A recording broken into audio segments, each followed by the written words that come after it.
শয়তানের মিশন হচ্ছে আমাদেরকে হতাশ বানানো। মুমিনের ডিকশনারিতে হতাশা নেই। আমাদের শান্তির ঘুম কেড়ে নিছে এই ডিভাইস। আল্লাহর দেয়া ফিতরাতকে ধ্বংস করার সবচেয়ে জঘন্যতম এই নতুন যে আইডিওলজি, এটা হচ্ছে ট্রান্স। আমাদের বোনদেরকে প্ররোচিত করা হচ্ছে, তাদের সামনে আইডিয়া হাজির করা হচ্ছে যে নারী যত বেশি নগ্ন হতে পারে সে তত বড় সাহসী নারী। নাহমাদুহু ওয়া নুসাল্লি আলা রাসূলিহিল কারীম, আম্মা বা'দু ফাআউযু বিল্লাহি মিনাশ শাইতানির রাজীম। বিসমিল্লাহির রহমানির রহিম। আল ইয়াউমা আকমালতু লাকুম দীনাকুম ওয়া আতমামতু আলাইকুম নি'মাতি ওয়া রাদিতু লাকুমুল ইসলাম দীনা। সাদাকাল্লাহুল আযীম। আপনারা খুব চমৎকার সেমিনারের একটা টপিক নির্ধারণ করেছেন যে আধুনিক যুগে ইসলামিক লাইফস্টাইল। শুরুতে আমি ইসলামিক লাইফস্টাইল বলতে আসলে কি বোঝায় এই আইডিয়াটাকে, কনসেপ্টটাকে ক্লিয়ার করে আমি আমার মূল আলোচনায় যাব ইনশাআল্লাহ বিইذনিল্লাহ। খুব সহজে যদি বলি, ইসলামিক লাইফস্টাইল হচ্ছে যে লাইফস্টাইল কোরআন সুন্নাহ থেকে উৎসারিত এবং যে লাইফস্টাইল হচ্ছে এন্ডোর্সড বাই ইসলাম, যে লাইফস্টাইল আমাদের প্রিয় নবী মুহাম্মদুর রাসূলুল্লাহ সাল্লাল্লাহু আলাইহি ওয়া আলিহি ওয়াসাল্লাম তিনি নিজে লিড করে দেখিয়েছেন আমাদেরকে, এটাই হচ্ছে ইসলামিক লাইফস্টাইল।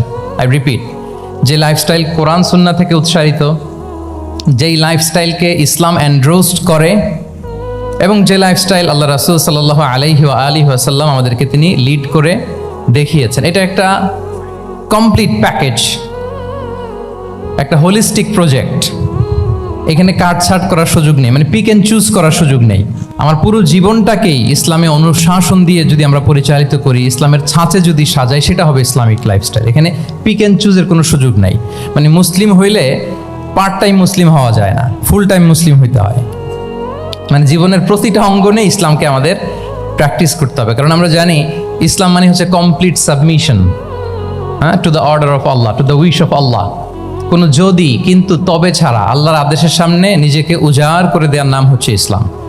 আই রিপিট, আমি আবারও বলছি, কোনো যদি কিন্তু তবে ছাড়া আল্লাহর অর্ডারের সামনে নিজেকে সঁপে দেওয়ার নাম কি? ইসলাম। সবাই বলুন তো, আল্লাহর আদেশের সামনে কোনো যদি কিন্তু তবে ছাড়া নিজেকে সাবমিট করা, এই সাবমিসিভ অ্যাটিটিউডের নাম কি? সবাই বলুন তো। তাহলে আপনি পিক অ্যান্ড চুজ করতে পারবেন না যে এটা আমার ভাল লাগে, এটা আমার সাথে যায়, সো আমি এটা নিলাম, এটা আমার সাথে যায় না, সো এটা থেকে আমি দূরে থাকলাম, তাইলে এটা ইসলামিক লাইফস্টাইল হলো না। এই কনসেপ্টটা কি ক্লিয়ার সবার কাছে? এটা একটা total package, it's a total project, it's a holistic programme. আপনি আপনার সুবিধা মতো এখানে কাটছাট করতে পারবেন না, নিলে পুরোটাই নিতে হবে। তো আমরা অনেকে আবার কাটছাট করি নিজের মন মতো। তাদেরকে উদ্দেশ্য করে আল্লাহ তাআলা বলছেন, আফাতুমিনুনা বিবা'দিল কিতাবি ওয়া তাকফুরুনা বিবা'দ।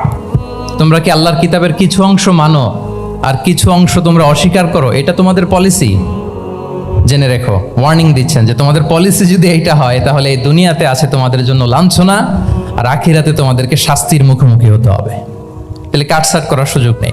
আমরা যেটা করি, নামাজ, রোজা, হজ, জাকাতের মতো এই যে আনুষ্ঠানিক ইবাদতগুলো, এগুলোতে আমরা ইসলামকে খুব মানি, ইসলামের অনুশাসন মানি। কিন্তু আমাদের ব্যক্তি জীবন, পারিবারিক জীবন, সামাজিক জীবন, আমার ডিলিংসগুলো, আমার ট্রেড, আমার বিজনেস, আমার ব্যবসা, আমার বিয়ে শাদী, আমার বিহেভিয়ার, এগুলোকে অনেক সময় আমরা ইসলামের অনুশাসন অনুযায়ী মানতে চাই না। এগুলোর ক্ষেত্রে আমরা অনেক সময় ইসলামের অনুগামী হই না। এইখানে একটা ঝামেলা রয়ে গেছে আমাদের। কিন্তু মূল কথা হচ্ছে, আপনি ইসলামকে মানলে দ্য টোটাল প্যাকেজ আপনাকে মানতে হবে। এখানে কাটছাট করার কোনো সুযোগ আছে বলেন তো? আওয়াজ করে বলেন, কোন কাটছাটের সুযোগ কি আছে?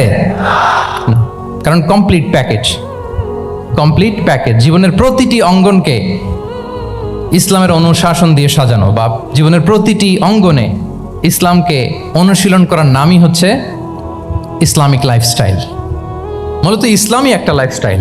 ইসলাম is not merely a set of beliefs and rituals, rather it's a lifestyle.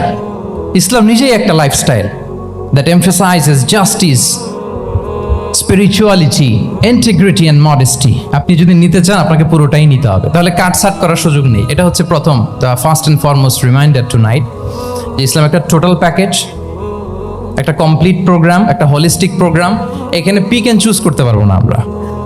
আপনি যদি আমাকে ইসলামী লাইফস্টাইলের উপরেই সেমিনারে কথা বলতে বলেন, I must say you have to take the entire package, পুরোটাই আপনাকে নিতে হবে। এই আইডিয়াটা ক্লিয়ার হয়েছে আমাদের সবার কাছে? সবার কাছে ক্লিয়ার তো? তাহলে পিক অ্যান্ড চুজ করবো নাকি? শুনি নাই সবার কাছ থেকে। পিক অ্যান্ড চুজ করা যাবে, কাটসাট করা যাবে। কিছু কিছু রুলস এন্ড রেগুলেশন আমার খুব ভালো লাগে, আমার জন্য খুব সুবিধা হয়, ওইটা নিলাম, বাকিগুলা কাটসাট করে দিলাম। তার মানে সহজভাবে পার্ট টাইম মুসলিম হওয়ার কোনো সুযোগ নেই, হলে ফুল টাইম হতে হবে। কাস্টমাইজড ইসলামের কোনো সুযোগ নেই, টোটাল প্যাকেজটাকে আমার অ্যাডাপ্ট করতে হবে। এটা হচ্ছে ইসলামিক লাইফস্টাইল। তো আজকের এই সেমিনারে আমি কিছু ট্রেটস বা the core values of Islamic lifestyle আপনাদের সাথে শেয়ার করবার চেষ্টা করব, যাতে করে ব্যাপারটা আরও ক্রিস্টাল ক্লিয়ার হয় যে আসলে what is Islamic lifestyle all about. আসলে এটা কি, কিভাবে এটা আমরা অ্যাডাপ্ট করব, কিভাবে এটার সাথে নিজেকে খাপ খাওয়াবো, কিভাবে এটা আমরা প্র্যাকটিস করব। তাহলে প্রাথমিক কথা অলরেডি ডান, যে কাটসাট আমরা করব না, পিক অ্যান্ড চুজ করব না, টোটাল প্রোগ্রামটাই আমরা নেওয়ার চেষ্টা করব। তো এখন আমরা কিছু কোর ভ্যালিউজের কথা বলবো, যেগুলো দিয়ে ইসলামিক লাইফস্টাইলের মূল ধরনটা আমাদের কাছে ক্লিয়ার হবে। ইসলামিক লাইফস্টাইলের কথা যদি আমাদেরকে বলতে হয়, প্রথম যেই ট্রেট, যে ক্যারেক্টারিস্টিক্স বা ভ্যালিউর কথা আমাকে বলতে হবে, সেটা হচ্ছে the concept of halal and haram. If there is no halal and haram, there is no Islamic lifestyle, for sure I am telling you. যদি হালাল হারাম না থাকে, এটা যদি আমরা মেনটেন না করি, এটা কোশ্চিন কালো ইসলামিক লাইফস্টাইল হবে না। আপনাকে হারাম থেকে যোজন যোজন দূরে থাকতে হবে, আর হালাল দিয়ে জীবনটাকে সাজাতে হবে। কারণ যেখানেই হালাল সেখানেই বারাকা। রিপিট, আমি আবারও বলছি, যেখানেই হালাল সেটার মধ্যে কি? হারামে কোনো বারাকা আছে? হারামে আছে অস্থিরতা, সাময়িক উন্মাদনা, এর ভেতরে বারাকা নাই। হালালের ভেতরে আল্লাহ তাআলা বারাকা ঢুকিয়ে দিয়েছেন। আচ্ছা, আপনারা বলুন তো, গরুর গোশত খাওয়া এটা হালাল না হারাম? হালাল। কুকুরের গোশত খাওয়া হালাল না হারাম? আচ্ছা। গরু বছরে বাচ্চা দেয় কয়টা? গাভী? আচ্ছা, একটা। কুকুর দেয় কয়টা? কয়টা? 7টা, 8টা, 10টা? ফ্যামিলি প্ল্যানিং নাই তো? দেদারসে দিচ্ছে। আচ্ছা, গরু হালাল, কুকুর হারাম। গরু বাচ্চা দেয় কয়টা? কুকুর দেদারসে দিচ্ছে। তারপরেও বলেন, আমাদের এই যে বাংলাদেশে আমাদের কুরবানির ঈদে লক্ষ লক্ষ গরু জবাই হয়, বিয়ের অনুষ্ঠানগুলোতে এত গরুর গোশত আমরা খাই, আর প্রতিদিনের চাহিদা মেটানোর জন্য তো কত গরু কুরবানি করা হয়। এরপরেও বলেন, বাংলাদেশে গরু বেশি না কুকুর বেশি? সবাই বলেন, গরু বেশি না কুকুর বেশি? কারণ কি? হালাল। কারণ কি? এই হালালে বরকত ঢুকিয়ে দিয়েছে কে? তাহলে if there is no concept of halal and haram, there is no Islamic lifestyle. প্রথম core value of Islamic lifestyle হচ্ছে আপনাকে হালাল দিয়ে আপনার জীবনকে সাজাতে হবে। লা ইয়াদখুলুল জান্নাতা জাসাদুন গুযিয়া বিল হারাম। হারাম খেয়ে বর্ধিষ্ণু যে দেহ, সে দেহ আল্লাহর জান্নাতে প্রবেশ করবে না। মানে whatever you consume, it should be halal. এটা হালাল হইতে হবে। শুধু যেটা আপনি খাচ্ছেন এটাই না, কুলু মিম্মা ফিল আরদি হালালাম তাইয়্যিবা, আল্লাহ তাআলা বলেছেন যেটা কনজিউম করবো হালাল হবে, হালাল হতে হবে। তো এটা শুধু এত ন্যারো কনসেপ্ট না, আপনার জীবনের সবটাই হালাল হতে হবে। ইউর ফুড শুড বি হালাল, ইউর ড্রিঙ্ক শুড বি হালাল, ইউর ইনকাম শুড বি হালাল, ইউর ফ্যাশন শুড বি হালাল, ইউর এন্টারটেইনমেন্ট শুড বি হালাল। সব কিছু হালাল হইতে হবে। আমরা অনেকে যে ভুলটা করি, আমরা খাওয়ার ক্ষেত্রে শুধু হালাল খুঁজি, এরকম অনেকে করে, কিন্তু অন্যান্য ক্ষেত্রে হালাল হারামের বাজ বিছান নাই। আমি একটা উদাহরণ প্রায়ই দেই, দেখবেন যে আমাদের বাংলাদেশের সরকারি অফিসগুলোতে তো ঘুষ চলে নাকি? আল্লাহ ঘুষ থেকে এই জাতিকে তুমি হেফাজত করো। আচ্ছা, দেখবেন যে আমাদের বিভিন্ন সরকারি অফিসগুলোর মুসলিম কর্মকর্তারা, তারা ওয়াইন খায় না। আমি দেখেছি, থাইল্যান্ডে গিয়েছে, চায়না গিয়েছে অফিসের কাজে, ওখানে হালাল রেস্টুরেন্টগুলো খুঁজে, কারণ মুসলিম, তার হালাল খাইতে হবে। তো সে ওয়াইন খায় না, পর্ক খায় না, কারণ ইসলামে এটা হারাম। আবার অনেক হিন্দু কর্মচারী, সে আবার গরুর গোশত খায় না, কারণ কি তার ধর্মে ওইটা হারাম। কিন্তু এই মুসলিম কর্মচারী, হিন্দু কর্মচারী দুইজনের নির্বিশেষে মাশাআল্লাহ ঘুষ খায়। এরকম হয় না? দেখেন, মুসলিম ওয়াইন খায় না, পর্ক খায় না, তার ধর্মে হারাম। আমার হিন্দু ভাই গরুর গোশত খায় না, এটা তার ধর্মে হারাম। কিন্তু ঘুষ আবার দুই ধর্মে হালাল নাকি? হ্যাঁ, হালাল না। তার মানে ওই যে pick and choose, you got the point, right? Pick and choose করেছে যে আমার ধর্মের এই নিয়ম আমি মানব, কারণ এটা আমার জন্য খুব ফ্লেক্সিবল, এটা খুব ভালো লাগে।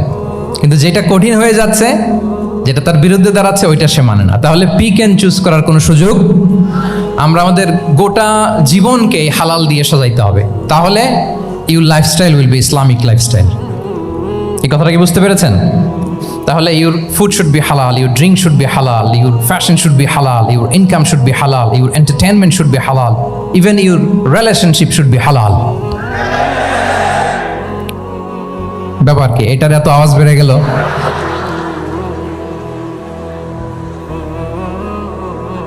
এটা কমন পড়ে গেছে নাকি? আচ্ছা বলেন, হালাল রিলেশনশিপ কোনটা বলেন? এই যে, এই তো আসল জায়গায় হাত দিছি বোধহয়। আমাদের শিক্ষার্থী বন্ধুদের মধ্যে বিবাহিত আছি আমরা? হ্যাঁ, কারা কারা আছে দেখি তো।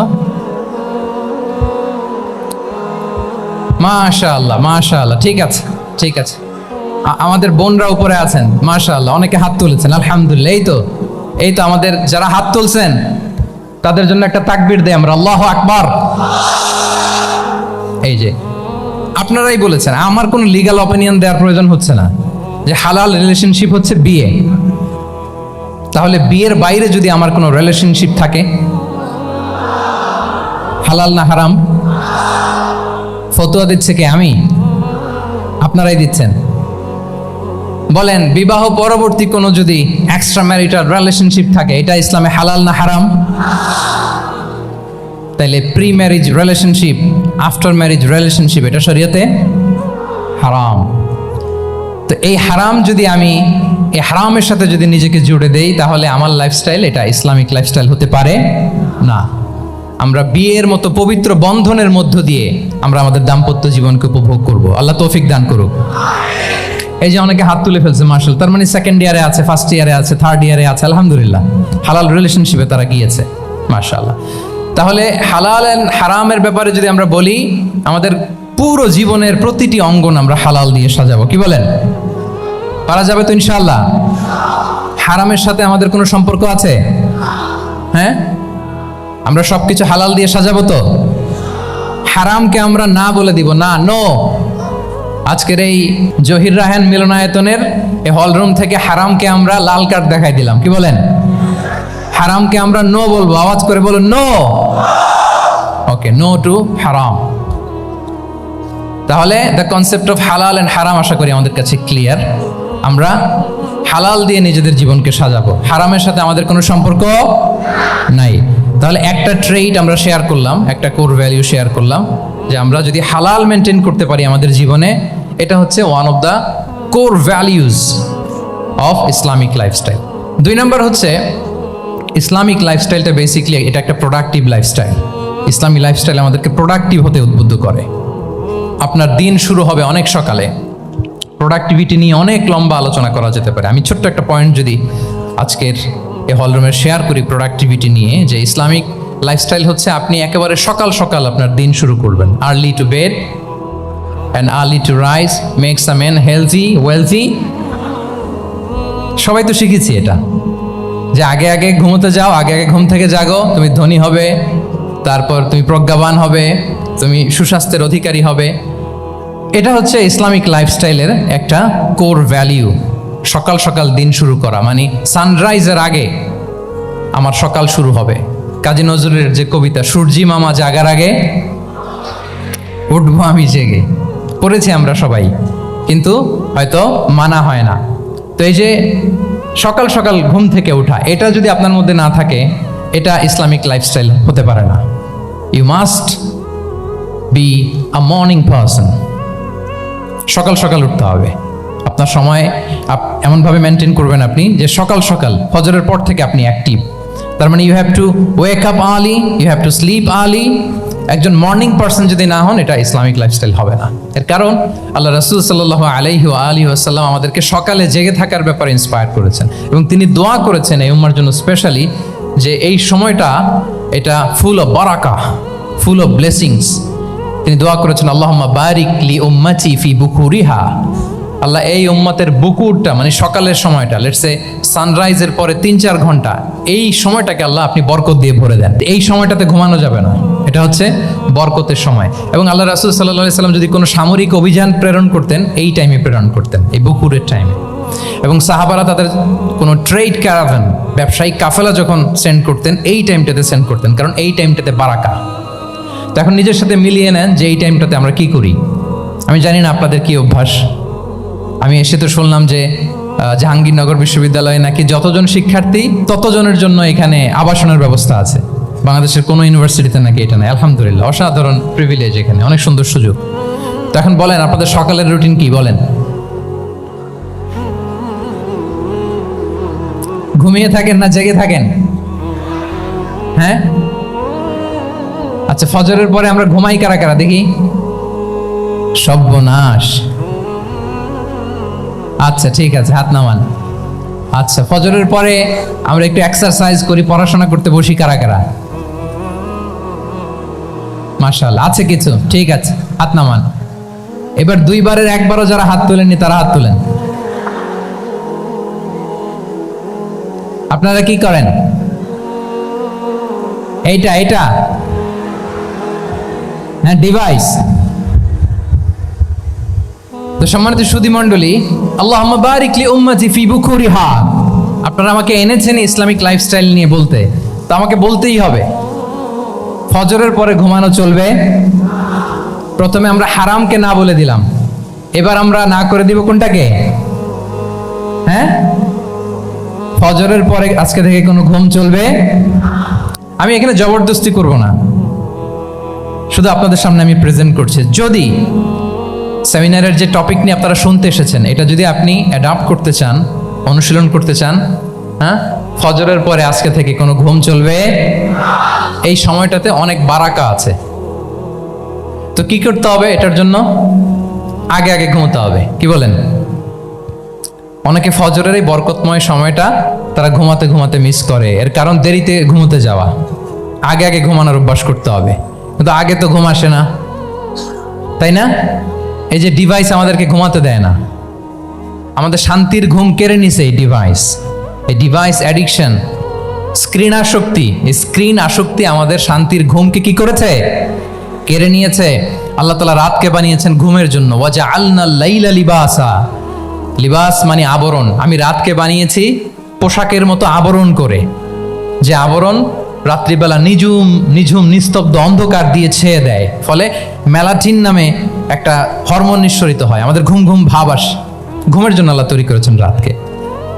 এরপরে আল্লাহ তাআলা বললেন ওয়াজআলনা নাহারা মাআশা, আর দিনকে বানিয়েছি আমি প্রাণ চঞ্চল করে, দিনে আমরা কাজ করব। তাহলে রাতে আগে আগে ঘুম, আর দিনের বেলা আল্লাহ তাআলা আমাদেরকে কাজ করার জন্য সৃষ্টি করেছেন। কিন্তু এই সাইকেলটাকে আমরা ঘুরাই ফেলছি। রাতে যত দেরি করে আপনি ঘুমাবেন, সকালে ঠিক তত দেরি করে আমাকে উঠতে হয়, ঠিক কিনা বলেন?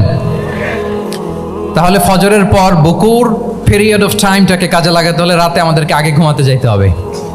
রাতে কি করতে হবে? আগে ঘুমোতে যেতে হবে। তাহলে 1 নম্বরে কি বললাম? কনসেপ্ট অফ হালাল এন্ড হারাম।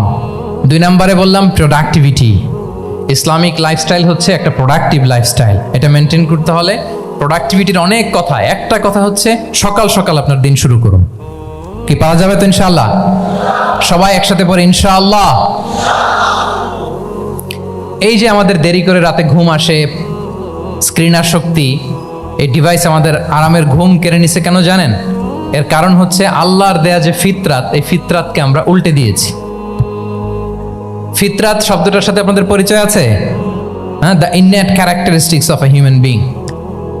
একটা মানুষের যে ক্যারেক্টারিস্টিক্স, যে ইননেট স্বভাব দিয়ে আল্লাহ তাআলা তৈরি করেছেন, নেচার, এটাকে আরবিতে বলে ফিতরাত। এই ফিতরাতের বিরুদ্ধে কিছু করা যাবে না। ইসলামিক লাইফস্টাইল হচ্ছে ফিতরা বেসড লাইফস্টাইল। ফিতরাতাল্লাহিল্লাতী ফাতারান নাসা আলাইহা লা তাবদীলা লিখালকিল্লাহ। আল্লাহর প্রকৃতির অনুসরণ করো, যে প্রকৃতি দিয়ে তিনি মানুষকে সৃষ্টি করেছেন। আর আল্লাহর সৃষ্টি কাঠামোর মধ্যে কোনো পরিবর্তন, কোনো বিকৃতি নেই। সুবহানাল্লাহ বিহামদি। তা আমরা এই ফিতরাতকে চেঞ্জ করে দেওয়ার কারণে এই ঝামেলা। আমরা সবাই এই ফিতরাতের উপর জন্মেছি। কুল্লু মাউলুদিন ইউলাদু আলাল ফিতরা ফাআবাওয়াহু ইউহাউবিদানি আও ইউনাসসিরানে আও ইউমাজ্জিসানে, প্রতিটি নিউ বর্ন বেবি তারা ফিতরাতের উপর জন্মায়, মানে নবজাতক সন্তান ইসলামের উপর জন্মায়। কিন্তু বাবা মা তাকে হয় ইহুদি বানায়, নাসারা বানায় বা অগ্নি উপাসক বানায়। তাহলে এই যে ফিতরাত, আল্লাহর দেয়া ফিতরাতকে যখন আমরা চেঞ্জ করেছি, আমাদের জীবন থেকে বারাকা উঠে গিয়েছে। ফিতরাতকে যদি আরো সহজ করে আমি আপনাদেরকে বুঝাই, তাহলে ফিতরাত হচ্ছে যা কিছু স্বাভাবিক, যা কিছু কল্যাণকর, যা কিছু ভালো, তাই ফিতরাত। আই রিপিট, সুপ্রিয় শিক্ষার্থী বন্ধুরা, ফিতরাত হচ্ছে যা কিছু স্বাভাবিক, যা কিছু ভালো, যা কিছু কল্যাণকর, তাই কি? তাই ফিতরাত। এই যে এখন আরবি কোন মাস চলছে বলেন তো? রজব। এই রজব মাসের ২৬ তারিখ দিবাগত রাত্রে আল্লাহ রাসূল সাল্লাল্লাহু আলাইহি ওয়াসাল্লাম ঊর্ধ্ব জগতের একটা ভিজিটে গিয়েছিলেন। আমরা জানি না সবাই? হ্যাঁ, ইসরা মেরাজের কথা আমরা জানি। সো এই মেরাজ রজনীতে আল্লাহ রাসূল সাল্লাল্লাহু আলাইহি ওয়া আলিহি ওয়াসাল্লাম ফিতরাত মানে what is the essence of ফিতরা, এটা বোঝানোর জন্য এই হাদিসটা আমি শেয়ার করছি। মেরাজে যখন গেলেন, জিবরিল আলাইহিস সালাম ওনাকে 2টা পেয়ালা দিলেন। তিনি বললেন উচিতু বি ইনাআইন, আমাকে 2টি পেয়ালা দেয়া হলো। ফি আহাদিহিমা লাবান ওয়া ফিল আখারি খামর, এক পেয়ালায় ছিল দুধ, আরেক পেয়ালায় ছিল মদ। ফা আখাযতুল লাবান ওয়া শারিবতু, যখন 2টা অপশন দেয়া হলো, 2টা পেয়ালা, আমি দুধের পেয়ালাটা নিলাম এবং সেটা পান করলাম। তখন জিবরিল আলাইহিস সালাম বললেন আসাবতাল ফিতরা, মানে you are guided to the fitrah, আপনি সঠিকটাই নিয়েছেন, যেটা ফিতরা, যেটা নেওয়া উচিত আপনি ওইটাই নিয়েছেন। তাহলে এখন আরো সহজ হবে, যদি 2টা পেয়ালা দেয়া হয়, একটা মদের পেয়ালা আর একটা দুধের পেয়ালা, তো আমরা নিব কোনটা বলেন? হ্যাঁ, তাইলেই ফিতরা হবে। তাহলে কি হবে? তাহলে যেটা স্বাভাবিক, যেটা কল্যাণকর, যেটা আমাদের জন্য ভালো, সেটা হচ্ছে ফিতরাত। তাহলে মদের পেয়ালা, দুধের পেয়ালা, কোনটা নিব? সবাই নিব তো নাকি? আমাদের রুচির যে দুর্ভিক্ষ চলতেছে, অনেকে মদের পেয়ালাই নিয়ে নিবে, কি বলেন? আছে না একদল, তারা কি করে? ওইটা চুজ করে ফেলবে। এবার বলেন আমরা কোন পেয়ালা নিব, মদের না দুধের? আমাদের ঐতিহ্য, আমাদের রুচি, আমাদের মূল্যবোধকে ধ্বংসের যত আয়োজন দরকার সব সেটআপ চারদিকে আছে।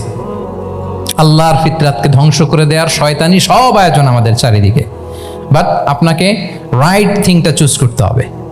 তাহলে রাসূল সাল্লাল্লাহু আলাইহি ওয়াসাল্লামকে দুধ দেয়া হলো, মদ দেয়া হলো, তিনি নিলেন দুধের পেয়ালা। তাহলে এটা হচ্ছে ফিতরাত। এটা কি? ফিতরাত।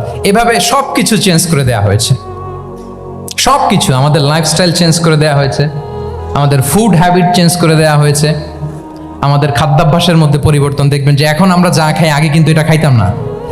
এখন আমরা প্রসেসড ফুড খাই, হ্যাঁ, ফাস্ট ফুড খাই, জেনেটিক্যালি মডিফাইড যে ফুডগুলো আমরা খাই, এরপরে ল্যাব মিট, কত যে ভয়ঙ্কর। আপনারা জেনে থাকবার কথা যে ল্যাবে তৈরি মাংস দেখেছেন নাকি আপনারা? প্রাকৃতিক মাংসের কোনো ছিটে ফোটা নেই, কিন্তু এটা গরুর মাংস হয়ে গেছে, ওইটা মানুষ খাচ্ছে। মানে আমাদের লাইফস্টাইলও করাপ্টেড, আমাদের ফুড হ্যাবিটও করাপ্টেড, আমাদের স্লিপিং সাইকেলটা করাপ্টেড, সব কিছু করাপ্ট করে দেওয়া হচ্ছে। এবং এটার প্রভাব পড়েছে আমাদের শিশুদের মধ্যেও। দেখবেন যে শিশুরা সবজি খেতে চায় না। আমার তো 2 মেয়ে আছে, আমি তো দেখি বাসায়, বা অনেকের কমপ্লেনগুলো আমরা শুনি। আমাদের এখনকার বাচ্চাদেরকে ভেজিটেবলস দিলে খায় না, মাছ দিলে খায় না, অর্গানিক ভালো ভালো খাবার দিলে শাকসবজি খায় না। কি খাবে জানেন? সচেস খায়, সচেস, হটডগ খায়। হ্যাঁ, ওই যে আপনি অর্ডার দিয়ে বার্গার এনে দিবেন, পিৎজা এনে দিবেন, ওইটা খাবে। তারপর ইনস্ট্যান্ট নুডলস খাবে, স্যুপ খাবে, ফ্রোজেন যত মিল আছে এগুলো খাবে, টিনজাত খাবার যেগুলো দীর্ঘদিন সংরক্ষণ করে রাখা হয়। তো বলেন, আজ থেকে 30 বছর আগে আমাদের বড়রা কিংবা আমাদের শিশুরা, আমরা কেউ কি এই খাবার খেয়েছি বলেন তো? আওয়াজ করেন, খেয়েছি কেউ? They changed the entire system. কেন আমরা ইসলামিক লাইফস্টাইল নিয়ে কথা বলছি এখন? কারণ আমাদের পুরো সিস্টেমটাই, আমাদের পুরো ফিতরাতটাই ওরা চেঞ্জ করে দিয়েছে। তারপর ডিভাইস ছাড়া বাচ্চারা খেতে চায় না, কার্টুন দেখে দেখে খাওয়াতে হয় ওদের, কি বলেন? আচ্ছা বলেন তো, আজ থেকে 30 বছর পেছনে ব্যাক টু দ্য হিস্ট্রিতে যদি আমরা যাই, 70-এর দশকে, 80-র দশকে বাংলাদেশের কোনো একটা গ্রামের কথা, একটা পল্লীর কথা আপনি একটু চিন্তা করেন তো। রাত 8টার দিকে, 9টার দিকে আপনি ওই গ্রামের কাউকে খুঁজে পাবেন? 70-এর দশকে, 80-র দশকে একটা গ্রামের পরিবেশের কথা যদি চিন্তা করেন, রাত 8টায় সবার কি অবস্থা বলেন তো? আপনি তো ঘুম খুঁজে পান না, আপনার তো ইনসমনিয়া। আমাদের এখন ট্যাবলেট খাওয়া লাগে না ঘুমের জন্য? আমাদের তো ইনসমনিয়া হয়ে গেছে এখন। কিন্তু আজ থেকে বেশি দূরে না, 30 বছর আগের একটা গ্রামীণ পরিবেশের রাত 8টার পরিবেশ হচ্ছে সবাই ঘুম। আমরা তারও 2 বা 3 ঘন্টা পরে ডিনার করব, কিন্তু ওনাদের মাগরিবের আগে বা পরে ডিনার করে ফেলছে। এশার নামাজ পড়েই কি 1-2 জন না, পুরো গ্রাম জামাতে ঘুম। পুরো গ্রাম জামাতের সাথে ঘুম। তো যে লোকটা 8টার দিকে ঘুমালো, উঠবে কখন বলেন? রাত 3টার পর ওর ঘুম আসবে? আর হ্যাঁ, ঘুমেরও তো একটা লজ্জা শরমের ব্যাপার আছে। আর কত থাকবে এখানে, কি বলেন? আপনি তো ঘুমাতে যান রাত 2টায়, আর আজ থেকে 30 বছর আগে আমার বাংলাদেশের একটা গ্রামীণ পরিবেশে রাত 8টার দিকে সবাই ঘুম। আমরা এখন যেই টাইমটাতে ঘুমোতে যাই, ওই সময় ওনাদের অর্ধেক ঘুম শেষ। ফজরের নামাজ পড়ে আমাদের বাপ চাচারা কি করতো? হ্যাঁ, একটু ব্যাক টু দ্য হিস্ট্রিতে তাকান না। ফজরের নামাজ পড়ে 1 বল পান্তা ভাত খাইতো। আমরা তো এখন এতটুক খাইলে আমাদের এটা বার্ন করার জন্য দৌড়াইতে হয় 5 কিলো, জিমনেশিয়ামে যাইতে হয়, কত আয়োজন, কত ওয়ার্কআউট করা লাগে। 1 বল কাঁচামরিচ দিয়ে, পোড়ামরিচ দিয়ে ভাত খেয়ে চলে যাইতো ফসল খেতে। দুপুরে আবার 1 বল, খাইতে বসলেই 1 বল। আমরা সারা মাসে খেতে পারি না 1 বল। আচ্ছা, কি খেত? খাওয়ার আইটেমটা দেখেন তো, কোনো ফরমালিন আছে? কথা বলেন। কোনো মেডিসিন ছিল না, একেবারে ফ্রেশ, হ্যাঁ, পিওর অর্গানিক। নিজেদের মাঠ থেকে আনা যে ধান, ঢেকি ছাটার ধান দিয়ে ভাত খেত। বাড়ির পুকুরের মাছ, কোনো ফরমালিন নাই। নিজের চাষ করা সবজি খেত, গোয়ালের দুধ খেত। আমরা অনেকে মনে করি যে আমাদের এই যে সায়েন্স অ্যান্ড টেকনোলজিক্যাল অ্যাডভান্সমেন্টের যুগে আমরা বোধহয় খুব সুখে আছি। আমাদের দাদা পরদাদারা বোধহয় এত সুখ করে যায় নাই। ওনারা যে সুখ করে গেছে তা আমরা চোখেও দেখি নাই। আমার দাদা পরদাদারা যে সুখে লাইফ লিড করেছে তার অর্ধেকও আমরা করতে পারি না। তারাই আসলে শান্তির, সুখের, আনন্দের সময়টা তারা কাটিয়েছে। তাহলে সম্মানিত সুধীমণ্ডলী, পুরো আমি আপনাদেরকে বোঝানোর চেষ্টা করছি যে ইসলামিক লাইফস্টাইল নিয়ে why we should talk about Islamic lifestyle. কারণ পুরো সিস্টেমটাকে তারা কলাপস করেছে, করাপ্ট করেছে। The food habit, the lifestyle, the sleeping style সব চেঞ্জ করেছে। তো এই জন্য আল্লাহর দেয়া ফিতরাতকে যেন আমরা প্রিজার্ভ করি, আমরা সচেতন হই। এখনই যদি সচেতন না হই, ডিজাস্টার আমাদের জন্য অপেক্ষা করছে। Just wait and see. তাহলে ইসলামিক লাইফস্টাইল হচ্ছে একটা ফিতরা বেসড লাইফস্টাইল। এই ফিতরাকে আমাদেরকে প্রিজার্ভ করতে হবে। তাহলে 3টা পয়েন্ট বলে ফেলছি অলরেডি, যদি আপনাদের মনে থাকে। প্রথমে কি বলেছিলাম? হালাল, হালাল দিয়ে জীবন সাজাবো। 2 নম্বরে প্রোডাক্টিভিটির জন্য কি করব?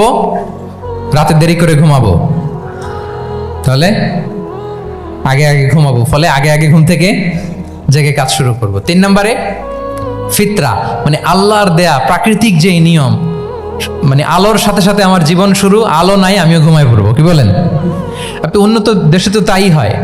জাপানে আমি কয়েকবার গিয়েছি, আগে আগে ঘুমায় পড়ে। ইভেন আমেরিকাতে আমি কয়েকবার গিয়েছি, অনেক অনেক শহরে 8টার পরে সুপার শপ বন্ধ, 8টার পরে ঘুম এরা। আমরা হাঁটছি কোন দিকে? আমরা একটু নিজেদেরকে প্রশ্ন করি। তাহলে 3 নাম্বার হচ্ছে ফিতরা বেসড যে লাইফস্টাইল, এটার দিকে আমাদেরকে ফিরে আসতে হবে। 4 নাম্বার হচ্ছে মডেস্টি, শালীনতা। One of the core values of Islamic lifestyle. এই শালীনতা আমরা হারাতে বসেছি।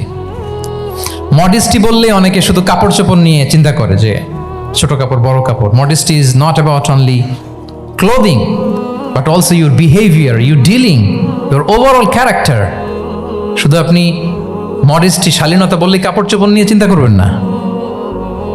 এটা আপনার মডেস্টি ইন ইউর স্পিচ, আপনার কথার মধ্যেও, শব্দ চয়নেও মডেস্টি থাকতে হবে, আপনার বিহেভিয়ারে মডেস্টি থাকতে হবে, আপনার ডিলিংসে মডেস্টি থাকতে হবে। এই শালীনতা আমরা হারাচ্ছি।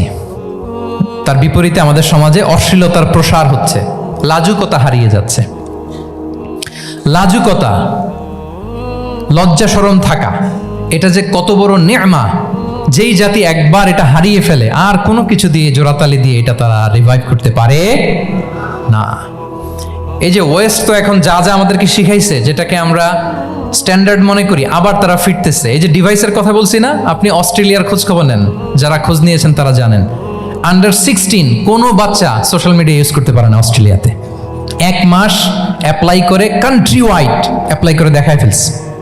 Facebook, including Facebook, WhatsApp, Twitter, TikTok, 10টা অ্যাপস যেগুলো বাচ্চাদের মধ্যে এডিকশন নিয়ে আসে, এগুলো সব বন্ধ। জানেন এই নিউজটা? জানেন?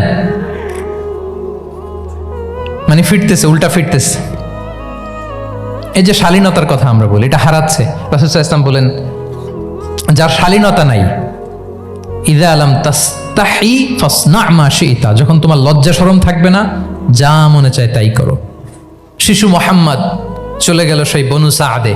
ছোট্ট মোহাম্মদ কাঁদে না কখনো, ক্ষুধা লাগলেও কাঁদে না, ব্যথা পেলেও কাঁদে না। কিন্তু ছোট্ট মোহাম্মদের প্রাইভেটসের জায়গা থেকে কাপড়টা যখন সরে যেত, শিশু মোহাম্মদ কেঁদে দিত। সুবহানাল্লাহ, শালীনতা। ইযা লাম তাস্তাহি ফাসনা মা শি'তা। রাসূল সাল্লাল্লাহু আলাইহি ওয়াসাল্লাম বলেছেন, যদি তোমার লজ্জা শরম না থাকে, লজ্জা শরমের মাথা যদি তুমি খাও, তুমি সব করতে পারবা, তোমাকে দিয়ে সব সম্ভব। তাহলে এই শালীনতা, এটা অনেক বড় নেয়ামা। সম্মানিত বন্ধুরা, আজকে দিনকে দিন আমাদের সমাজ থেকে শালীনতা হারিয়ে যাচ্ছে, লাজুকতা হারিয়ে যাচ্ছে। নারী পুরুষ উভয় দিক থেকে, বিশেষ করে আমাদের বোনদেরকে টার্গেট করা হয়েছে। নারীদেরকে, আমাদের বোনদেরকে, তাদেরকে প্ররোচিত করা হচ্ছে, তাদের সামনে আইডিয়া হাজির করা হচ্ছে যে নারী যত বেশি নগ্ন হতে পারে, সে তত বড় সাহসী নারী। বলেন, আমাদের সমাজে পত্রপত্রিকা আপনারা দেখেন না এটা? যে নারী নিজেকে যত এক্সপোজ করবে, সে তত বড় কি সাহসী নারী। এই তকমা তাকে দেয়া হচ্ছে। এটা টোটাল কমপ্লিট শয়তানের একটা মিশন। শয়তানের প্রথম মিশন হচ্ছে বনি আদমকে বিবস্ত্র করা। কি করা? আল্লাহ তাআলা আদম আলাইহিস সালাম, হাওয়া আলাইহিস সালামকে বলেছিলেন যে নিষিদ্ধ গাছ যেও না, খেও না। শয়তানের প্ররোচনায় খেয়ে ফেলেছিলেন, সাথে সাথে জান্নাতের পোশাক খুলে পড়েছে। তার মানে শয়তানের প্রথম মিশন হচ্ছে মানুষকে কি করা? নগ্ন করা। মানুষকে কি করা? নগ্ন করা। তাহলে আমাদের বোনদেরকে এমন ভাবে তাদের সামনে উপস্থাপন করা হচ্ছে, প্ররোচিত করা হচ্ছে এবং বলা হচ্ছে নগ্নতার পথে যে বেশি হাঁটে সে নাকি তত সাহসী নারী। নাউযুবিল্লাহি মিন যালিক। তাহলে এই যে মানব জাতিকে বস্ত্রহীন করা, এটা শয়তানের একটা মিশন। তার বিপরীতে ইসলাম নারীকে সম্মান দিয়েছে, সম্মান করেছে। যে ঘরে প্রথমে কন্যা জন্মায়, খায়রুকুম মান বুখিরা বিল উনসা, সে ঘরটাকে আল্লাহ তাআলা বরকতময় করে দেয়। 2 সন্তান তো 2 জান্নাতের দরজা ওপেন।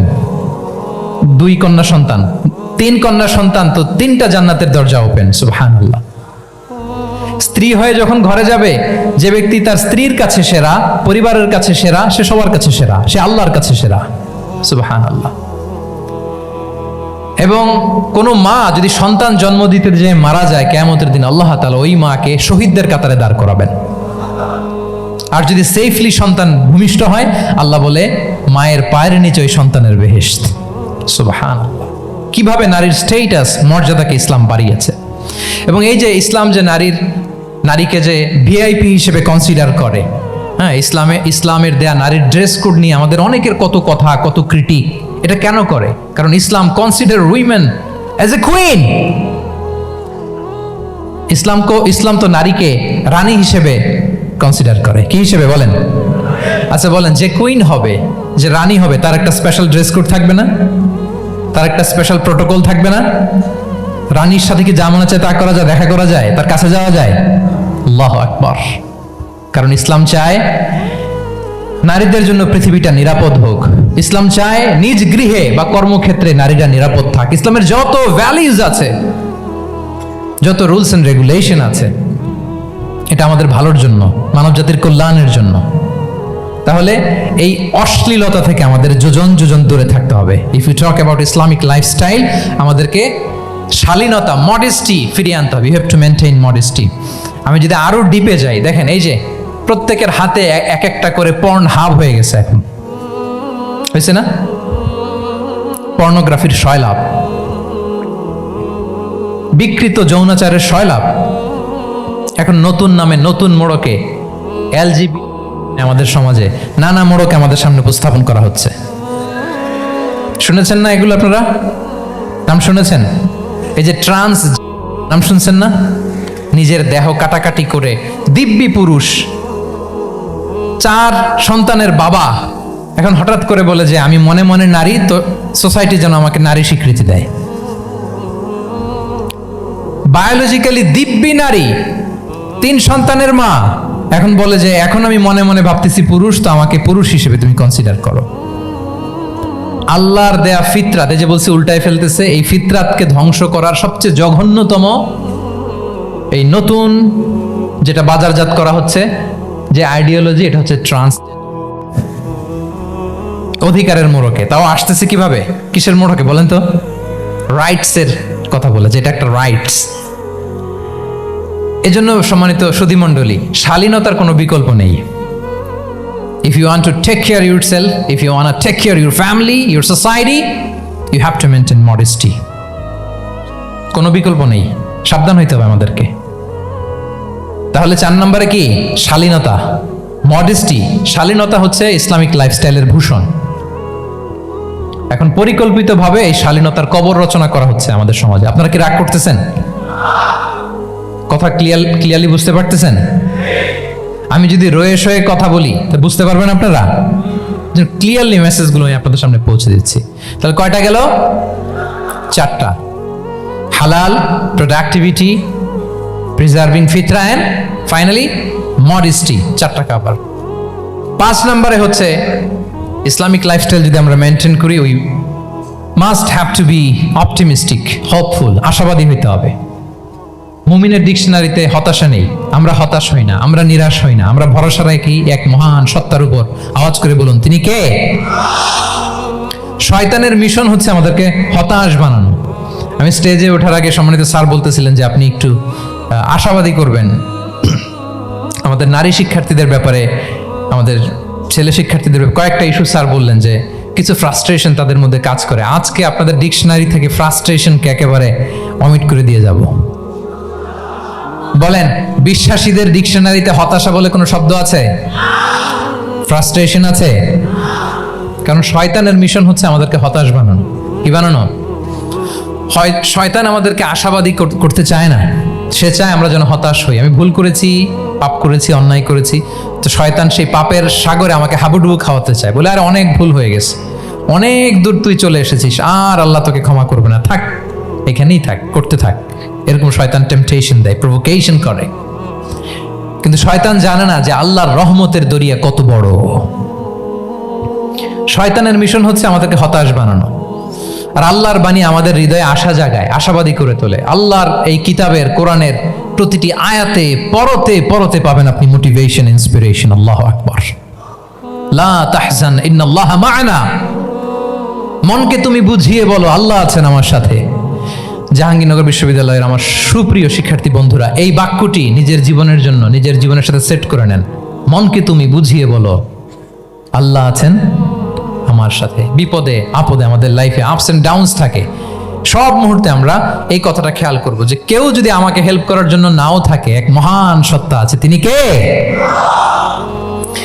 আল্লাহ রাসূল সাল্লাল্লাহু আলাইহি ওয়াসাল্লাম আবু বকর রাদিয়াল্লাহু তাআলা আনহু গারে সাউরে হিজরতের রাতে লুকিয়ে আছেন। কুরাইশরা খুঁজতেছে, আবু বকর রাদিয়াল্লাহু তাআলা আনহু তটস্থ, না জানি ধরা পড়ে যায়। তিনি বলছেন কুরাইশরা আমাদের এত পাশ দিয়ে যাচ্ছে, একটু মাথা নিচু করলে দেখে ফেলবে আমাদের। রাসূল সাল্লাল্লাহু আলাইহি ওয়াসাল্লাম বললেন যে ভয় পেও না আবু বকর, তুমি কি ভেবেছো আমরা এখানে গুহাতে 2 জন? না না, এই গুহায় আমরা 2 জন নই, আমাদের সাথে একজন মহান সত্তা আছে, তিনি কে? আমরা 3 জন এখানে। লা তাহজান ইন্নাল্লাহা মা'ানা। ভয় পেও না, হতাশ হয়ো না, নিশ্চয় আল্লাহ আমাদের সাথে আছেন। আল্লাহ তাআলা সরাসরি কথাটাকে কোরআনে কোট করেছেন, লা তাহজান ইন্নাল্লাহা মা'ানা। তাহলে সুপ্রিয় বন্ধুরা, এই বাক্যটা আমাদের খেয়াল রাখতে হবে যাদের মধ্যে ফ্রাস্ট্রেশন কাজ করে, যে মনকে তুমি বুঝিয়ে বলো কে আছেন আমার সাথে? আল্লাহ আছেন আমার সাথে। এরকম কোরআনের পরতে পরতে অনেক আয়াত পাবেন। লা তাইয়াসু মির রাউহিল্লাহ ইন্নাহু লা ইয়াইয়াসু মির রাউহিল্লাহি ইল্লাল কওমুল কাফিরুন। আল্লাহর রহম থেকে নিরাশ হয়ো না। কাফিররা ছাড়া কেউ আল্লাহর রহম থেকে নিরাশ হয়? আমি আপনি আমাদের জীবনে কত ভুল করেছি, কত অন্যায় করেছি, কতটাই বা পাপ করেছি। মনে রাখবেন, আমাদের পাপ যত বড় হোক, আল্লাহর রহমতের দরিয়া তার চাইতেও বড়। ইন্না মা'আল উসরি ইউসরা ফাইন্না মা'আল উসরি ইউসরা, and verily with every hardship there is an ease. প্রত্যেক কষ্টের পরেই থাকে স্বস্তি। এই বাক্যগুলো কি আপনাকে মোটিভেশন দেয় না? এই কথাগুলো কি আপনাকে চাঙ্গা করে না? আপনার জীবনে ইন্সপিরেশন হয়ে আসে না এই কথাগুলো? ওয়ালা তাহিনু ওয়ালা তাহজানু ওয়া আনতুমুল আ'লাউনা ইন কুনতুম মুমিনিন। চিন্তা করো না, হতাশ হয়ো না, তোমাদেরই বিজয় হবে যদি তোমরা মুমিন হও। আল্লাহু আকবার। তাহলে আপস এন্ড ডাউনস থাকবে, এবং মুমিন জীবনে তো হতাশা থাকবেই না। কারণ আমার জীবনে যদি কোনো কষ্টের ঘটনা ঘটে, এটার জন্য আমি রিওয়ার্ড পাবো। আমি যদি অসুস্থ হই, আমার প্রত্যেক অসুস্থতার কারণে আমার পাপ মোচন হয়। সুবহানাল্লাহ পড়েন। আপনার জ্বর হয়েছে, এই জ্বরের কারণে আল্লাহ আপনার গুনাহ মাফ করবেন। আপনি ব্যথা পেয়েছেন, অসুস্থ হয়েছেন, আল্লাহ তাআলা গুনাহ মাফ করে দিবে। তাহলে হতাশার কোনো সুযোগ আছে বলেন? না, মুমিন জীবনে হতাশার কোনো সুযোগ নেই। রাসূল সাল্লাল্লাহু আলাইহি ওয়াসাল্লাম বলেন, মা ইউসিবুল মুসলিমা মিন নাসাব ওয়ালা ওয়াসাব ওয়ালা হাম্মিন ওয়ালা হুজনিন ওয়ালা আযান ওয়ালা গাম্মিন হাত্তা শাওকাতি ইউশাকুহা ইল্লা কাফারাল্লাহু বিহা মিন খাতায়া। মুমিন জীবনে যত ব্যথা, কষ্ট, দুঃখ, এমনকি ফল পাড়তে যে গাছের কাটার খোঁচা যদি খান, রাসূল সাল্লাল্লাহু আলাইহি ওয়াসাল্লাম বলেন ওই খোঁচার ব্যথার কারণে আল্লাহ তোমার গুনাহ মাফ করে দেয়।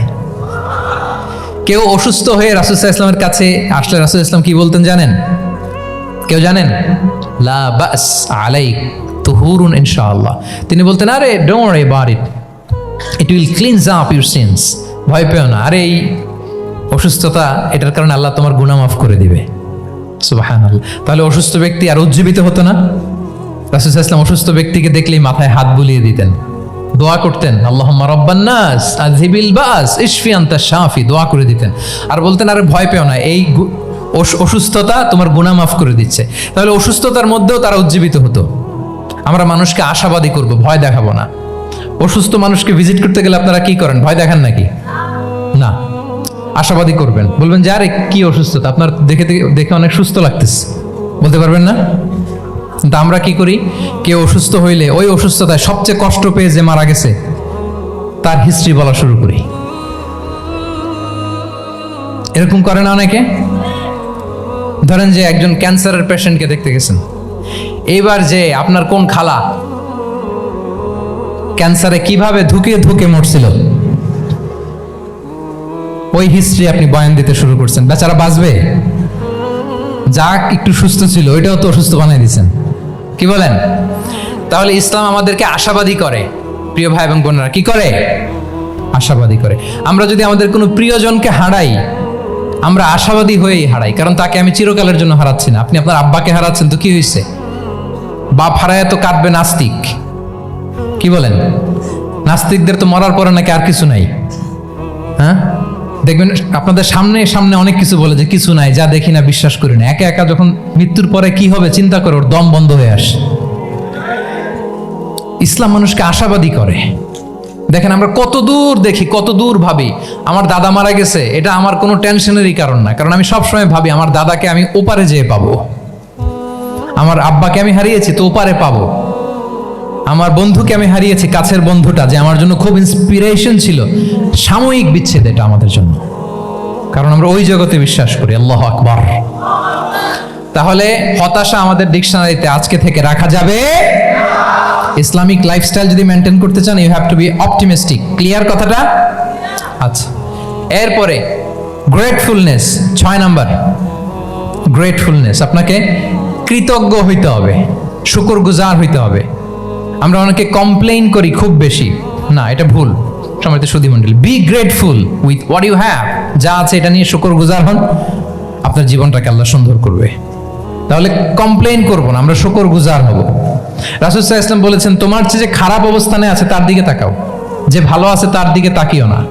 হ্যাঁ, যে ভালো আছে তার মতো আপনি হওয়ার চেষ্টা করবেন। আপনার গোল থাকবে। I am not talking about the goals and plans, your plan and goal should be bigger and bigger. But আপনি ও খুব ধনী, ও খুব ভালো আছে, এটা দেখে কষ্ট পাবেন না, কারণ আপনি খেয়াল করেন যে আপনার চেয়ে অনেক খারাপ অবস্থানে আছে অনেকে, ওর দিকে তাকালে দেখবেন যে আপনার আর খারাপ লাগতেছে না। শেখ সাদি রাহিমাহুল্লাহ, বিখ্যাত কবি, নাম শুনেছেন না? ওনার একবার পায়ে দেওয়ার মতো জুতা ছিল না। কি ছিল না? সবাই বলুন, কি ছিল না? জুতা। তো উনি একবার রাস্তা দিয়ে হাঁটতেছেন, হঠাৎ দেখেন এক লোকের 2টা পাই নেই। কি নাই? শুকরগুজার হলেন, চিৎকার করে বললেন আলহামদুলিল্লাহ, যে আল্লাহ অনেক ভালো আছি, আমার জুতা নাই এজন্য মন খারাপ, ওর তো পাই নাই। এজন্য বেঁচে যে আছি এজন্যই আলহামদুলিল্লাহ। লা ইন শাকারতুম লা আযীদান্নাকুম ওয়া লা ইন কাফারতুম ইন্না আযাবি লাশাদীদ। আল্লাহ বলেন যদি শুকরিয়া করো, শুকরগুজার হও, আমি আল্লাহ নিয়ামত বাড়িয়ে দেব। যদি নাশুকরি করো জেনে রাখো আমার শাস্তি কঠিন। তাহলে বেঁচে যে আছি এজন্যই কি পড়া উচিত? জাহাঙ্গীরনগর বিশ্ববিদ্যালয় আওয়াজ করেন, বেঁচে যে আছি এজন্য কি পড়বো? আপনি যে অবস্থানে থেকে খুশি না, ভাল লাগে না আপনার, যে হায় রে আমি তো লুজার, আমার কিচ্ছু নাই, আপনার এই অবস্থানে পৌঁছাটা অনেকের জন্য স্বপ্ন। মানে যেটা পেয়ে আপনি হ্যাপি না, কতটুকু হইতে পারাটা অনেকের কি স্বপ্ন। আপনাকে যদি জিজ্ঞেস করি ভাই কি চান, কি লাগবে বলেন, কি চান, তা আপনি বলবেন যে শেখ আমি ধনী হইতে চাই, আমার একটা ব্রাইট ক্যারিয়ার চাই, আমি টাকা চাই, আমি খ্যাতি চাই, আমি ক্ষমতা চাই, এটা চাই। কত যে চাওয়ার ফিরিস্তি আমাদের। আপনি একটু একটা ক্যান্সার হসপিটালে যান তো, ক্যান্সারের 3rd স্টেজে চলে আসছে, ধুকে ধুকে লাস্ট স্টেজে চলে আসছে। আপনার তো অনেক কিছু চাই, আপনি ওকে একটু জিজ্ঞেস করেন যে ভাই আপনি কি চান? ও টাকা চায় না? ক্যান্সারের রোগী টাকা চাবে, খ্যাতি চাবে, ব্রাইট ক্যারিয়ার চায়। সে কি চায় বলেন তো একটু? সে একটু বাঁচতে চায়। যে ভাই তুমি কি চাও? বলবে আমি কিছু চাই না, একটু বাঁচতে চাই। বার্ন ইউনিটে যদি কখনো যাওয়ার সুযোগ হয়, দেখবেন যে চিৎকার করে তারা, এত কষ্ট, এই দহনের কারণে এত কষ্ট, তারা চিৎকার করতে থাকে হসপিটালকে কাঁপিয়ে। আপনি ওকে একটু জিজ্ঞেস করবেন ভাই কি চাও? বলেন তোর চাওয়াটা কি? ও শুধু বাঁচতে চায়, কিন্তু ওই বেঁচে থাকা নিয়ে তো আমাদের কোনো ফিলিংসই নাই। আমরা যে বেঁচে আছি এটা যে শুকরগুজার হওয়ার অনেক বড় একটা কারণ, আমরা এরকম করে ভাবিই না। এজন্য সুপ্রিয় সুধী মণ্ডলী, আমরা যে বেঁচে আছি এজন্য আলহামদুলিল্লাহ। শুধু বেঁচে থাকার কারণে আমরা কি পড়বো? তাহলে গ্রেটফুলনেস। আপনি যদি ইসলামিক লাইফস্টাইলে নিজেকে অভ্যস্ত করতে চান, আপনার যেমনি অপটিমিস্টিক হইতে হবে, এট দ্য সেম টাইম আপনাকে কি হইতে হবে? গ্রেটফুল হইতে হবে। 7 নম্বরে তাওয়াক্কুল। Put your trust on Allah because only He can help you, only He can protect you. And when you put your trust on Allah, you are in a divine shield. আপনি যখন আল্লাহর উপর নিজেকে ন্যস্ত করেন, আপনি একটা ডিভাইন, একটা প্রোটেকশনের ভেতরে থাকেন। বিশ্বাসীরা কি করে? আল্লাহর উপর ভরসা করে। কি করে? কার উপর? তদবিরের উপর, লবিং এর উপর, মামা চাচা? তাহলে আল্লাহর উপর ভরসা হবে। কার উপর? ফাইদা আযামতা ফাতাওয়াক্কাল আলাল্লাহ। আল্লাহর উপর ভরসা করব। এমনকি ঘর থেকে বের হওয়ার সময় রাসূল সাল্লাল্লাহু আলাইহি ওয়াসাল্লাম আমাদেরকে বলেছেন আল্লাহর উপর তাওয়াক্কুল করো। আমরা কি দোয়া পড়ি বলেন তো ঘর থেকে বের হয়ে? বিসমিল্লাহি তাওয়াক্কালতু আলাল্লাহ। এই তাওয়াক্কুল নিয়ে আমাদের অনেক মিসকনসেপশন আছে। আমাদের মধ্যে একটা প্রবণতা আছে, অনেকে বলে যে যা হবে হবে, আল্লাহ ভরসা। বলে যে যা হবে হবে, কি ভরসা? কথা বলতে হবে তো আমার সাথে। আপনারা কি বোরিং হচ্ছেন? ওরে আল্লাহ, অনেক রাত হয়ে গেছে, তো শেষ করে দেই তাহলে। আর কয়েক মিনিটের মধ্যে শেষ করবো ইনশাআল্লাহ। তাহলে অনেকের মধ্যে একটা প্রবণতা আছে, তারা বলে যে যা হয়েছে হয়েছে, কি ভরসা? যা করে আল্লাহ, আল্লাহ ভরসা। এটা it's not the concept of তাওয়াক্কুল। এটা তাওয়াক্কুল নয়।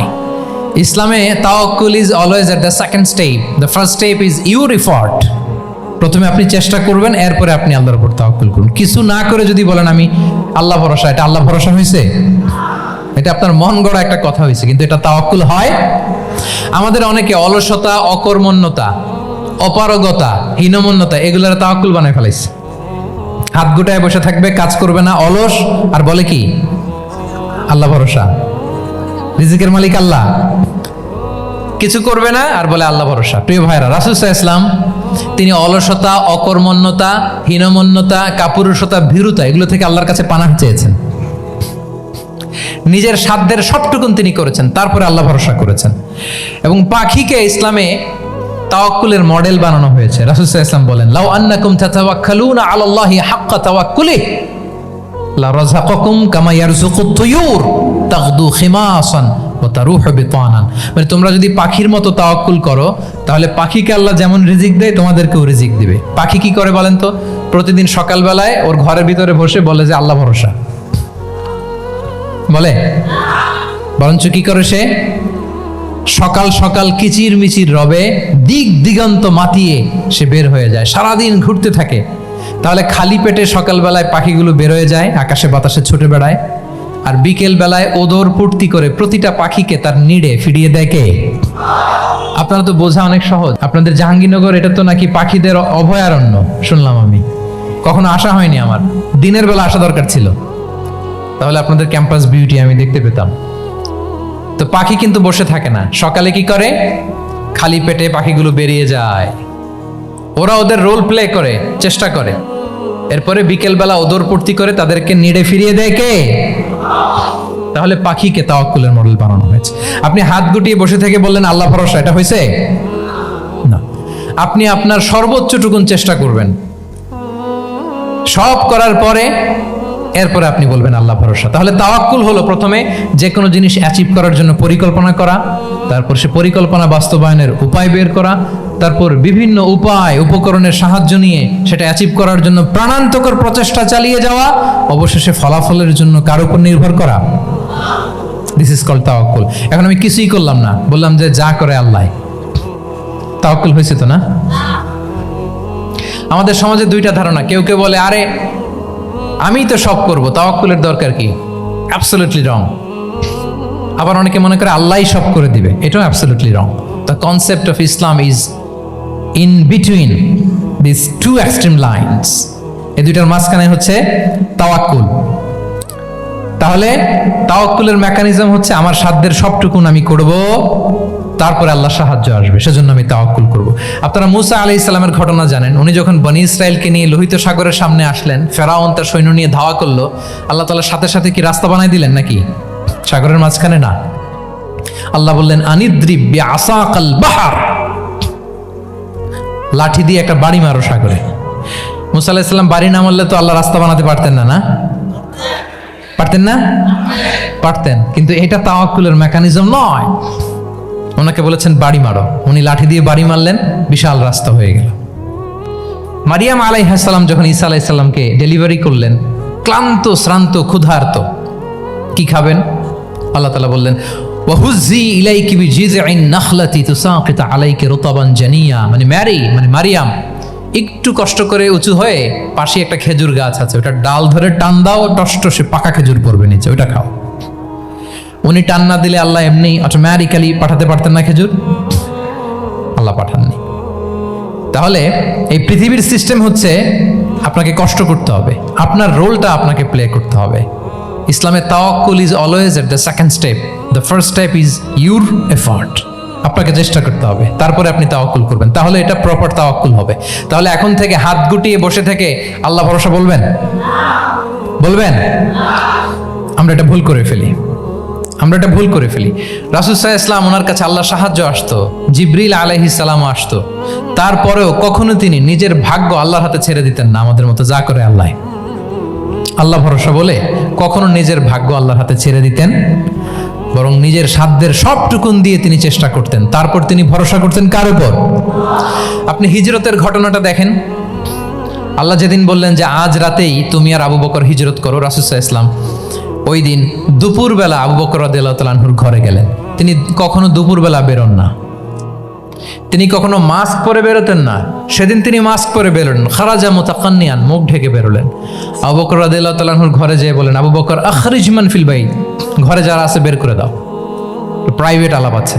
আবু বকর রাদিয়াল্লাহু তাআলা আনহু বলেন, ইয়া রাসূলুল্লাহ, আসমা আর আয়েশা একজন তো আপনার পরিবার, আর একজন তার বোন, আমরাই তো, বলেন।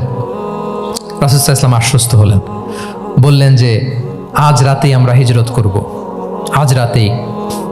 মক্কা থেকে মদিনা হচ্ছে উত্তর দিকে, কোন দিকে? আপার নর্থ। তিনি মক্কা থেকে মদিনায় হিজরত করবেন উত্তরে, কিন্তু তিনি বের হলেন দক্ষিণ দিক দিয়ে, শত্রুর চোখে ধুলি দেওয়ার জন্য। দেখেন, দিনের বেলা বেরোলেন না, রাতে বেরোলেন। দেখেন, একটার পর একটা প্রিকশন। দুপুরে বেরোলেন, চেহারা ঢেকে বেরোলেন, প্রাইভেসি মেনটেন করলেন। ডেস্টিনেশন এদিকে, বের হলেন এই দিক দিয়ে, সবার চোখের অন্তরালে তিনি বের হলেন। এবং তিনি আবু বকর রাদিয়াল্লাহু তাআলা আনহুকে বললেন, সবাই যেই পথে মদিনা যায় আমরা কিন্তু ওই পথে যাব না, ক্যারাভানগুলো যেই পথে যায় ওই পথে না, সাওয়াহিলি একটা আনইউজুয়াল রুট ধরে আমরা যাব, সাগরের পার ঘেঁষে ঘেঁষে, যাতে ওরা বুঝতে না পারে। এই জন্য আবু বকর রাদিয়াল্লাহু তাআলা আনহু একজনকে ভাড়া করলেন, আব্দুল্লাহ ইবনে উরাইকেত নামে, যে আনইউজুয়াল রাউটটা চিনে, যে সাগরের পাশ ঘেঁষে চলে যাওয়া পথ দিয়ে মক্কা থেকে রাসূল সাল্লাল্লাহু আলাইহি ওয়াসাল্লামকে মদিনায় পৌঁছায় দেবে। 2টা উট তিনি 2 মাস ধরে এটাকে নার্চারিং করে রাখলেন। 3 দিন আবু বকর রাদিয়াল্লাহু তাআলা আনহু এবং রাসূল সাল্লাল্লাহু আলাইহি ওয়াসাল্লাম গারে সাউরে অবস্থান করলেন 3 দিন, যাতে করে বুঝতে পারেন যে মক্কায় তাদের ব্যাপারে কি বলা হয়। এবং আবু বকর রাদিয়াল্লাহু তাআলা আনহুর ছোট্ট ছেলে আব্দুল্লাহকে অ্যাসাইন করা হলো যে আব্দুল্লাহ, তুমি তো ছোট মানুষ, তুমি প্রতিদিন মক্কার বাজারে যেয়ে শুনবা যে আমাদের ব্যাপারে কুরাইশরা কি বলে। নিশ্চয়ই তারা তন্ন তন্ন হয়ে আমাদেরকে খুঁজবে, না পেয়ে ওরা কি কি পলিসি নেয় এটা এসে আমাদেরকে জানাবা। সুবহানাল্লাহ। ছোট্ট আব্দুল্লাহ মক্কার বাজারে কে কি বলে শুনে গোয়েন্দার মতো করে, স্পাইয়ের মতো করে সে তথ্যগুলো নিয়ে, খাবার নিয়ে গারে সাউরে প্রতিদিন ইনফরমেশন পাস করে আসতো, আবার খাবার দিয়ে আসতো। আচ্ছা বলেন তো, এই ছোট্ট আব্দুল্লাহ যেই পথে যায়, মরুভূমির উপরে তার ফুটপ্রিন্ট আছে না, আব্দুল্লাহর ফুটপ্রিন্ট। তো কোরাইশরা তো তন্ন তন্ন হয়ে রাসূল সাল্লাল্লাহু আলাইহি ওয়াসাল্লামকে খুঁজতেছে, ডানে বায়ে সামনে পেছনে সব জায়গায়। তারা যদি আব্দুল্লাহর ছোট্ট পায়ের ছাপ পায় আর সেটাই যদি ফলো করে, তাহলে ডিরেক্টলি তারা কোথায় যেয়ে পৌঁছবে? রাসূল সাল্লাল্লাহু আলাইহি ওয়াসাল্লামের কাছে, গারে সাউরে। আল্লাহ রাসূল সাল্লাল্লাহু আলাইহি ওয়াসাল্লাম কি করলেন? আবু বকর রাদিয়াল্লাহু তাআলা আনহু কি করলেন? আমির ইবনে ফুহায়রা নামে আরেকটা লোককে অ্যাসাইন করলেন যে 3 দিনের জন্য আব্দুল্লাহ যখন তথ্য নিয়ে খাবার দিয়ে চলে যাবে, আমির ইবনে ফুহায়রা, তোমার কাজ হচ্ছে যেই পথ দিয়ে আব্দুল্লাহ হেঁটেছে এই পথ দিয়ে তুমি আমাদের ছাগলগুলোকে একটু চড়াই দিবা। তাহলে ওখানে ওই বাচ্চার আর ফুটপ্রিন্ট থাকবে না, ওই ছাগলগুলোর পায়ের ছাপ থাকবে। অনেক লম্বা ঘটনা, এরকম একটার পর একটা প্রিকশন আল্লাহ রাসূল সাল্লাল্লাহু আলাইহি ওয়াসাল্লাম এবং আবু বকর রাদিয়াল্লাহু তাআলা আনহু ওনারা নিয়ে তারপরে হিজরতের পথে রওনা হয়েছেন। এবং যখন রওনা হয়েছেন, রাসূল সাল্লাল্লাহু আলাইহি ওয়াসাল্লাম ডানে বায়ে তাকান না, তিনি কোরআন তেলাওয়াত করছিলেন। হি ওয়াজ রিসাইটিং দ্য কোরআন, কারণ now he is in the state of তাওয়াক্কুল। এখন তিনি তাওয়াক্কুল করতেছেন। তাহলে বলেন তো, তাওয়াক্কুল কি শুরুতে না শেষে? তারপরে কতটা শেষে? আপনার চেষ্টা, আপনার তদবির, আপনার লবিং, আপনার এফর্ট, আপনার সাধ্যের নাগালে থাকা সব কিছু উজাড় করে দেওয়ার পরে আপনি বলবেন তাওয়াক্কালতু। আমরা করি কি? আমরা কি করি? আল্লাহ ভরসা। ভাই কি প্ল্যান আপনার? হুজুর আল্লাহ ভরসা। এবার বলেন, এটা হয়েছে? এটা কি আসলে দ্য প্রপার কনসেপ্ট অফ তাওয়াক্কুল হয়েছে প্রিয় ভাই এবং বোনেরা? হয় নাই।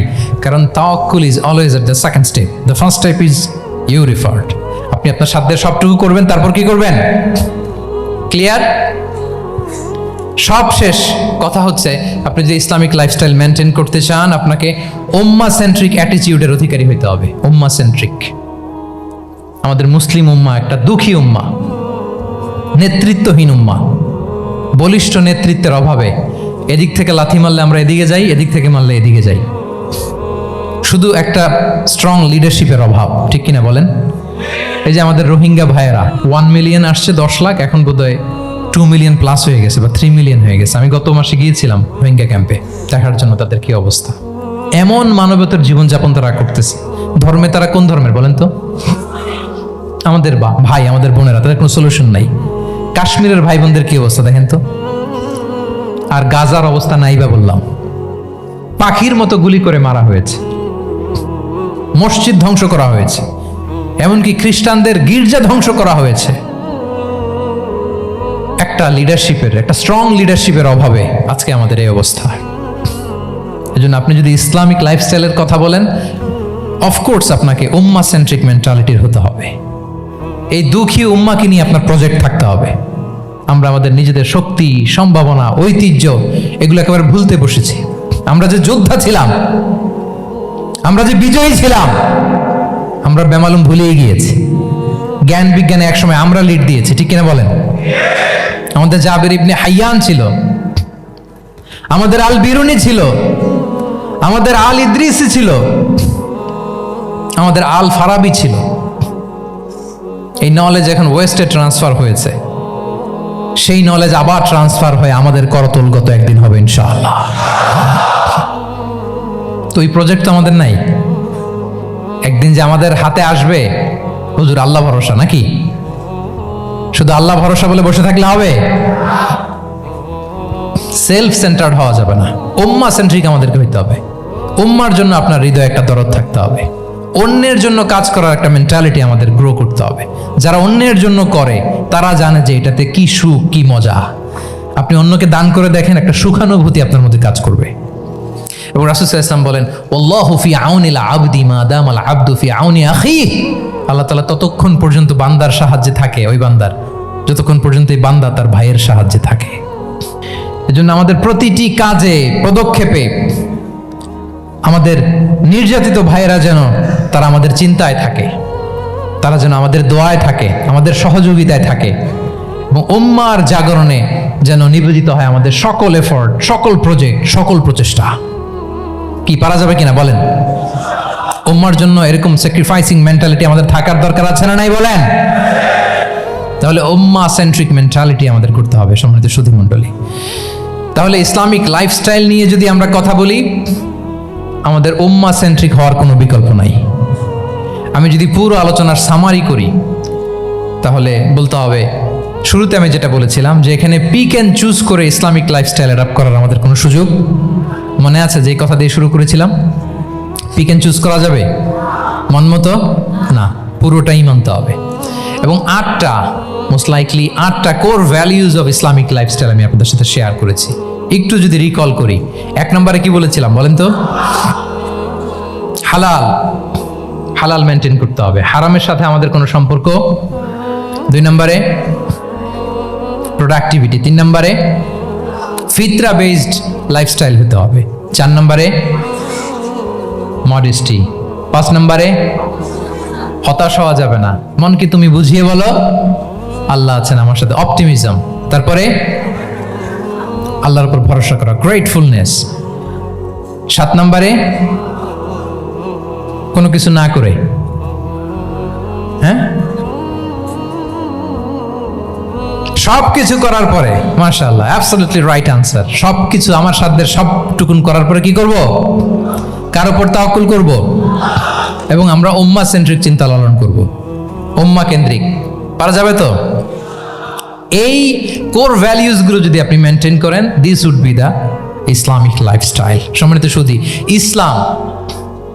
ইসলাম আমাদেরকে যে লাইফস্টাইল প্রেসক্রাইব করেছে, সেই প্রেসক্রাইব লাইফস্টাইলই আমাদেরকে সাবস্ক্রাইব করতে হবে। এর বাইরে মুসলিমের কোনো লাইফস্টাইল থাকতে পারে? এর বাইরে অন্য কোনো লাইফস্টাইল আল্লাহর কাছে গ্রহণযোগ্য হতে পারে? আল্লাহ তাআলা আমাদের সবাইকে কথাগুলো বোঝার ও আমল করার তৌফিক দান করুন। সম্মানিত সুধী মণ্ডলী, আমি আবারও পাঠশালাকে শুকরিয়া জানাই, বিশ্ববিদ্যালয় কর্তৃপক্ষকে শুকরিয়া জানাই, এবং দীর্ঘ 1 ঘন্টারও বেশি সময় ধরে আপনারা যারা এই লম্বা আধুনিক যুগে ইসলামিক লাইফস্টাইল শিরোনামের এই সেমিনারে অংশগ্রহণ করলেন, আপনাদের সবাইকে আবারও প্রাণ ঢালার শুভেচ্ছা এবং অভিনন্দন জানিয়ে আমার আলোচনা এখানেই আমি শেষ করছি। হাযা মা ইনদি ওয়াল ইলমু ইনদাল্লাহি আলাইহি তাওয়াক্কালতু ওয়া ইলাইহি উনীব। ওয়াসসালামু আলাইকুম ওয়া রাহমাতুল্লাহি ওয়া বারাকাতুহু।